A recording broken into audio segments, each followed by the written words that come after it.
Okay, in this video, I'm going to show you how to set up student completion rules. And there's two levels that you can do this at. It is at the folder level and then also within a folder at the materials level. So while you're in your course, and I'm in my sandbox course, you see I've got two folders, a pretend folder 1 and pretend folder 2. And at the folder level, I'm going to select student completion. And you'll notice here it says requirements must be completed in sequential order. That's the default, and you can't even take that off when you're doing this at the folder level. That's kind of what you're saying is this is the order I want folders to be opened. And so they must complete the folder, and then for pretend folder 1, and now I'm going to say pretend folder 2, and they're going to need to complete that. Notice there's not any other options there. Even though I've got multiple things within that folder, it's simply saying they're going to complete each of those things depending upon that item. And then I'm going to click Save Changes. Now I'm going to tab over to my sons, and you can see here it doesn't say must complete yet. Now, so here's the thing. I've gone in and done this already, but I didn't actually complete these items. I simply opened the folder. And so as a student in that, at the folder level, you're really just asking them to open that folder first and then the second folder.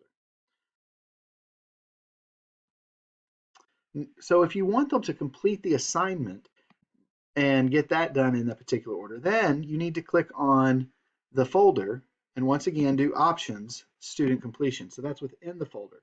Now this is an option to require students to complete it in sequential order. And I don't think it is defaulted to checked, but you want to make sure you check on that if you want them done in a particular order. You may not always want that, but in many cases you probably do. So I've got an article that I want them to do, and that's the first thing I want them to complete. And so with an article, you can't confirm that they've read it. You can simply confirm that they've opened and viewed the item. So then the next thing I want them to do is I want them to respond to the discussion question that I posted. And you can say view the item or post a comment or / reply. You can't set it up to where they will both do a comment and a reply. It's just that's the best you can get out of this is did they open it up and comment or reply in some way.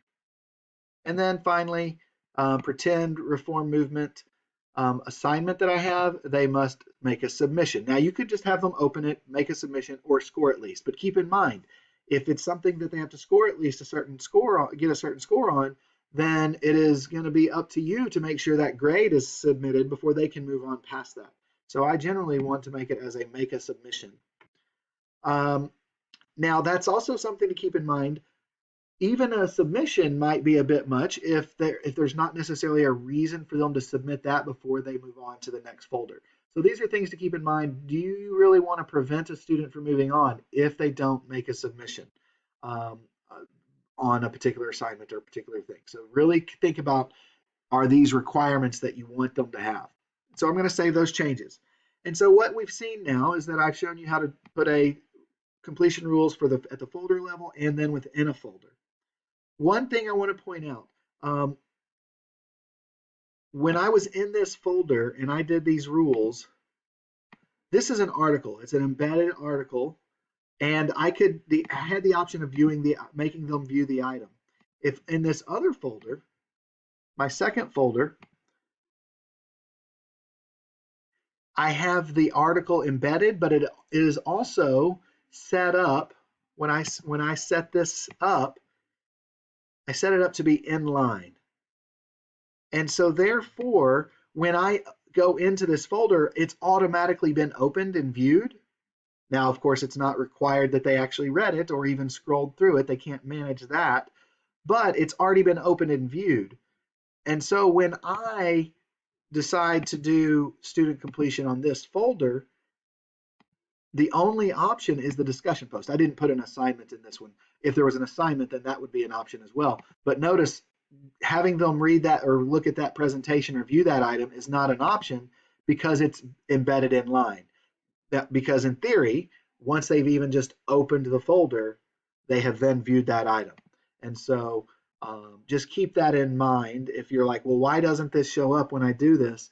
The reason embedded articles that are in line don't show up as an option for student rules is because it's already viewed as soon as it is open. So that's how you create student completion rules and the way you set them up. And if you have any questions, I'm going to provide a link to Schoology's page that they explain in detail kind of all these things. And of course, you can always contact me if you have questions as well.